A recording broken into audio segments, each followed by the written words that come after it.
Morticians, what is the most bizarre, uncomfortable, or creepy case or situation you've had to deal with? Story 1. I encountered my first bloater when I was a student, and it resulted in a gruesome sight. It's definitely not an experience to recommend, and during my first night shift, weird sounds haunted me. I believe the staff were playing tricks as I kept hearing what resembled breathing, only to discover a cadaver that was emitting gas. Prior to this, I had witnessed a recent arrival showing signs of life after their passing, and it was unsettling to hear this thing breathing. I've had my experience with the natural motions of life departing, including observed moments in the deceased, but the staff really enjoyed pranking the newer students. Another bizarre incident involved reconstructive work after a self-inflicted injury. Despite the family's wish for an open casket, we struggled to restore his appearance to its original state. We made an effort and invited a family member to gauge their opinion on the matter. The father arrived, saw our attempts, and acknowledged that showing him this way wouldn't be suitable for the family. However, upon delivering it to the funeral parlor, the family had a change of heart, deciding on an open casket despite our reservations. It later happened that the rest of the family was unaware of the circumstances of his passing. As a result, we received a complaint from the other family members regarding the decision for an open casket. I completed my training a few days later, but my passion for that career still burns within me. Story 2. I'm not a mortician, but this story comes from my mother's past. A guy she knew took a job at the local funeral home. He worked the graveyard shift. Everything was seemingly fine for the first few months. However, this guy often felt uneasy, claiming the building was haunted. One evening, they received a call from the hospital regarding a lady ready for pickup. They brought her in, and the guy was in a state of distress, sensing something alarming. Later that night, the mortician had to step away, leaving the guy alone with the deceased woman. Continuing his duties, he suddenly hears a low, soft moan. He reassures himself that it's his mind playing tricks and continues working. Yet the sound returns, slightly louder than before. Alone in the late hours, he dismisses it as his imagination, blaming the aging plumbing for the noises. However, as time passes, the sound grows louder. At this moment, he's convinced he's not imagining it. There's no doubt he heard a moan coming from the deceased. His first thought was that the mortician was playing a cruel prank on him, considering how rattled he had been all evening. Angrily, he strides over, muttering, "Real funny, you dirtbag," as he yanks back the sheet covering the deceased lady, fully expecting the mortician to be hiding nearby. Then unexpectedly, the lady's hand grabs hold of the guy's wrist. He unleashes a piercing scream and dashes for the exit in sheer terror. He's so panicked that he forgets his car and runs all the way home. The lady wasn't deceased. It was a mistake on the hospital's part. Thank you, 1950s medicine. She had been in a coma or something similar, leading them to believe that she had passed away earlier that morning. Awakening at the funeral home, she had intentionally terrified the assistant. He resigned the following day, vowing never to return to that place again. Some fear the people waking up from death, not just for their appearance, but for what they might bring back with them. Story 3. Although I'm still in the process of obtaining my licenses as a funeral director and embalmer, I've been gaining practical experience by working with my school at the medical examiner's office for several months. The people we handle there are often in a challenging state, having been departed for at least a month before we begin our work. Needless to say, it's not a simple low-formaldehyde task. Each week, we typically treat a minimum of 6 arteries, both carotid, both femorals, and both axillaries, along with the 2 radials. There are difficulties in achieving fluid distribution to the hands and forearms. To put it in perspective, a standard case at a funeral home usually requires only 1 or 2 arteries, depending on the embalmer's preference. There are many cases that I'd label as creepy or bizarre, but unsettling moments do arise. Whenever a young person is on the table, it's really sad. The extent of deterioration often leads to many challenging nights, and the smell alone can be overwhelming. However, what truly spooks me is when I'm working on raising an axillary artery. The location we seek is the area just distal to the armpit, where there's a cluster of tendons. As I work around those tendons supporting the person's arm, there are instances when the arm twitches or moves unexpectedly. It happens a lot, yet each time the person's limb grabs me, I still get momentarily terrified. Story 4. A friend worked as a custodian for a funeral home 7 years ago, and according to him, the job description was great. It was the graveyard shift and not a full-time job, but the pay was good. The funeral home was relatively small. I had attended some funeral services there before. It consisted of a small medium-sized chapel, an additional room on the side to accommodate more people, and a hall with bathrooms and a few offices. The funeral home was a separate building where the mortician conducted business. The guy only worked on the job for 6 days before quitting. He told me that the first few days went fine, although he was nervous about working there at night. He managed to overcome his fear and continue. On his 4th day, he finished cleaning the main building and decided to check the second building quickly. As he explained to me, he didn't need to clean it thoroughly, just do a quick walkthrough. He enters the building and quickly scans the area before heading back out. At the last moment, he hears a sound like something falling to the ground. He stops and looks back for a moment, but decides he doesn't care. Things start to get strange when he returns to the main building to put away some supplies. Out of the corner of his eye, he thinks he sees something sitting in one of the pews standing up and walk away. This sight stuns him with fear. He takes a moment to gather himself, then walks out and locks everything up for the night. Just at that last moment, he hears a loud bang, like a door slamming. He bolts to his car and speeds home.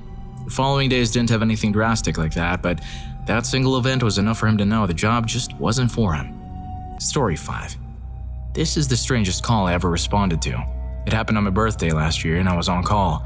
At 3:30 a.m. we received a call about a residential passing. Our medical examiner's deputy contacted the funeral home, instructing us to bring reinforcements. I met with a coworker and roughly 30 minutes later we arrived at the house. The AME pulls us aside and informs us that the guy, 6'8" and roughly 300 pounds, is in the basement. Only 3 funeral home employees and our ME are present at the house. With some stroke of luck, we managed to get this guy into our cot, but the challenge is getting him up the flight of stairs. The 2 older gentlemen take the front and my coworker and I handle the back. When taking a cot up a flight of stairs, you don't really know how hard it is until you get both sets of wheels on the stairs. The first 4 stairs go pretty well, but we know the back wheels are about to go up. I've dealt with large people and stairs before, but this was so different. There was really only enough room for 1 person in the stairs, so I volunteered to try. We made it maybe 2 stairs before he shifted on the cot and he started sliding back. We brought him back down and ended up calling the fire department. The fire department brought 10 guys. We tied off the cot and tried making it up the stairs again, but it just wasn't going to happen. The fire chief and my funeral homeowner told us to wait and went to talk to the family upstairs. After a while, the chief came down with a saw and told us that we were making a door. We cut a hole in the side of the wall, wheeled him out, and put an end to the longest removal of my career. One of the firefighters was a woodworker, and he came back that day and fixed up the wall in the basement. Story 6. My mom was a mortician. Among the stories she shared, the creepiest would probably involve the guy whose face got ruined while hunting. Apparently he wasn't very skilled at it, or the unfortunate incident involving a man in a wood chipper. Strangely enough, I found myself at a breakfast gathering a few days later with some high school friends trying to scare the girl seated at the table. They noticed I wasn't particularly bothered by their gruesome tales. With a mouthful of food, I casually mentioned, "Yeah, my mom handled that guy. She said it was really gross." The room fell silent as everyone looked stunned. I paused and added, "Oh, did y'all forget she's a mortician?" before continuing to eat. The most uncomfortable experience for her was also quite sorrowful. There was this woman who was morbidly obese. When they somehow got her onto the gurney at her home, the wheels were leaving deep indentations in the wood floors as they pushed it out. Some bullies would call this woman a whale, although I wouldn't, but you know how insensitive some people can be. Apparently, this woman loved blue whales. The family kept talking about it incessantly. So when it was time for them to bring the clothes for her wake, they arrived with a huge blue muumuu dress and a gaudy blue whale brooch. Then they handed over the CD to play during the service. Usually it's church hymns or somber country songs, and nobody checks it beforehand because why would you? As the service began, my mom inserted the CD and suddenly a blast of blue whale vocalization echoed through the funeral home. My mom was incredibly professional in her job, but that unexpected twist caused every funeral director to excuse themselves to regain composure. Story 7. Uncomfortable? Picture being trapped alone in the morgue during a hurricane. Our morgue was essentially situated in a basement-like area, and being close to a main waterway, the hospital faced flooding. I had to relocate everything to the highest cabinets, praying that the generators would maintain the cold temperature. I stood at my desk for about 2 hours until someone finally arrived for me. Now, something truly bizarre was a case involving a drowned man who arrived as a DOA. After being placed in the cabinet, I heard a tapping noise. As it turned out, when the cold set in, a crab sought its way out. The creepiest experience was encountering people who did bath salts. Their appearance was disturbing even in death, as if madness remained beyond life. Those bath salt eaters are really messed up. Better purge them quick or we might suffer a real The Walking Dead situation. Hey, I see you're really hooked on these terrifying stories from the morgue, so why not give this video a thumbs up and subscribe to my channel today? My tales will keep you wide awake in your next graveyard shift. Story 8. In my line of work, the creepiest experience I've had occurred during one of my initial pickups. There was a humidifier in the room that I wasn't aware of, and its sounds made me think that a deceased was still alive and wheezing. I've encountered many uncomfortable situations. One was dealing with a guy in a halfway house where people were everywhere. It was just strange. And there was a lady who was an intense hoarder. Additionally, there was an incident where someone passed away at a huge party in the front yard. You haven't truly experienced life until you come across a deteriorated one that has been exposed to heat for over 2 weeks. I had no idea that critters could grow so large. I also have a colleague who received a person who had passed away 6 weeks earlier. I have to say, it has been the most humbling experience personally. While there are some bad eggs, overall, most people are amazing, and you truly appreciate those people who have led such good lives. And please, don't take your family for granted. I see it all too often when someone passes away. Family members tear each other apart over money and petty feuds. Give your loved ones love and respect. Story 9. My dad is a mortician. I actually lived above the funeral home and my life was just like my girl. has been a mortician for over 40 years and has tons of stories. The worst, by far, an elderly gentleman passed away while in the bath with the water still running. He was living alone in the house with very little family. I don't recall how long he was in the bath before someone discovered him. He said the smell was the worst he ever smelled. He got back to the office later that day and his boss told him to throw away his suit, and he'd buy him another. Story 10. I come from a small town where we have one mortician known by everyone. His daughter used to date my cousin during that time. One year, another cousin had a car accident right outside the county and passed away instantly. Naturally, they called the mortician to come to the scene and retrieve it. They provided him with details: the estimated age of the girl, the make of her vehicle, and the direction she was driving in the highway. The age and vehicle make matched that of his daughter, who happened to be visiting her boyfriend at the time. Unable to reach his daughter, he arrived at the scene fully prepared to collect his own child. Sadly, this terrifying experience led to this being the last funeral he ever conducted. Even 8 years later, he still regularly visits the parents of my deceased cousin, just to check in. It's clearly something that has deeply affected him. Even the ones who deal with death every day are just human, after all. Story 11. Not about me, but my best friend works in the death business.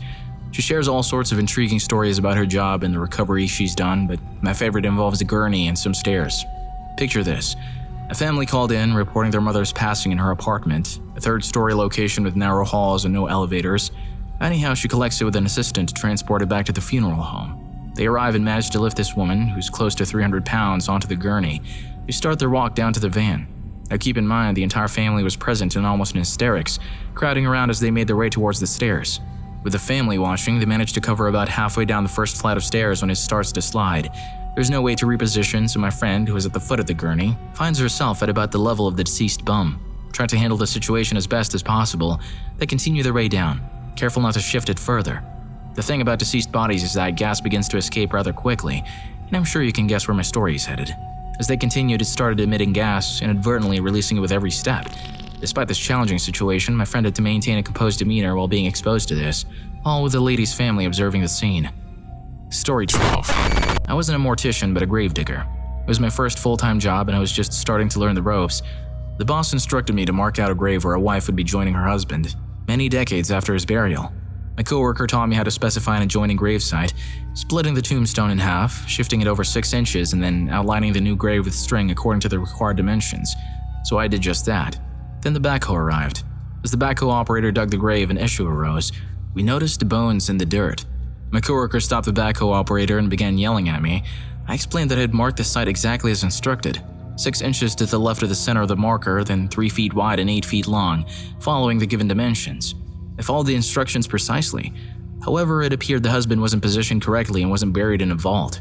His cheap pine coffin had degraded, leaving his remains everywhere. But it was still all my fault, apparently. The backhoe dug down an extra foot into the husband's side of the site. I was tasked to jump in, so I packed all those bones and dirt into his side. My coworker and the backhoe guy laughed while yelling at me about bones I had missed and making me pack them in. We walled up his side of the grave nice and even, then overpacked it a bit and finished up the wife's grave. It was some horrible stuff. But hey, it was 1982 and I made $10 an hour, which was big money. With great wealth comes great responsibilities. Story 13. A writing professor of mine used to work in a small-town journalism and decided to interview some folks from the local retirement home to get a close-up view of his town's history. One of his interviews was with an ancient, retired mortician who told him a rather interesting story. Shortly before 1920, 2 people were going to a school dance in a blizzard. The carriage they had taken got stranded and the boy went for help. Unfortunately, the girl froze to death in the carriage, in an upright seated position. Apparently, the mortician had to sit her in a rocking chair in front of the fire to thaw her out before he could go about his usual business. That's a chilling scene for the ages. If I'd seen that, it would have been a mental image that would live rent-free in my head for a long time. Story 14. I worked in a mortuary for a few months before I needed a job, and it was a night shift. My primary task was to check them as they were brought in and place them in cold storage. One night, they brought in 2 consecutively from a convalescent home. Since I hadn't yet had the time to store the first, I placed it aside while assigning the new delivery. After the people left, I returned to the first one and noticed that it wasn't exactly as I'd left it. When I left, it was lying flat on its back, but it appeared somewhat scrunched up when I returned. I quickly retreated out of the room and just sat down. The mortician emerged and saw me as pale as a ghost. I explained what happened and he chuckled. He then proceeded to explain that sometimes it will curl up due to rigor mortis, and once that's done, it'll return to a limp state. He mentioned that in some cases, they can even sit straight up. He ended up storing them and I spent the rest of the night completely freaked out. Story 15. I worked my cousin's wreck.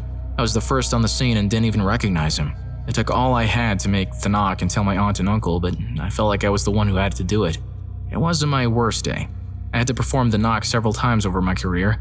We were a small department, and I guess I was the only one who could make the notifications with compassion, so it became my unofficial duty. I was one of those officers who would stay with a family for as long as they needed me to. However, I often lied. I never disclosed to a family that the victim didn't pass away immediately. I always said they instantly did and didn't suffer, or medical tried to revive the family member but were unsuccessful. I kept the screams and guttural sounds one makes as they're breathing their last to myself. Yes, I got into my patrol car, drove around the corner, and just broke down. You can't hold that in. It will consume you. Story 16. Licensed embalmer here. I've worked for large funeral homes and conducted coroner removals in a decently large city. Currently, I work as a trade embalmer. I've encountered numerous cases. However, one incident stands out as weird. A girl made the decision to end her life, so I performed the embalming as usual, although it was emotionally challenging to undertake. Shortly after, I received a text from my friends informing me that another friend's fiance's sister did away with herself, and they asked if I knew anything. Unfortunately, this situation was especially tough as the girl happened to be the sister of the bride-to-be in my friend's upcoming wedding in just 4 days. I had to attend the wedding. Knowing about the loss, having embalmed her, this all happened in a town of about 250,000 people. Story 17. Not me, but my cousin works at a funeral home. He assists in the process of picking up things, carrying out the preservation steps, and handling makeup. The most disturbing story he shared involved a 30-year-old woman who had visited the place, pre-planned and fully paid for her own funeral. A few mornings later, my cousin received a call from the boss instructing him to pick up a cadaver. It was the same woman from before. Curious, my cousin asked about the location, and the boss mentioned it was out back. It turned out that the lady had intended to end it all. She had already paid for a funeral, laid out a large tarp behind the building, and did it there. Strangely, my cousin mentioned that it surprisingly resulted in a relatively straightforward cleanup. That story still haunts me. That lady didn't want to bother anyone, not even in death. Well, how was that for a final story? Was it too disturbing for you? If not, then stay tuned to What's the most unsettling or scariest experience? Story 3 will give you a good scare. See you there.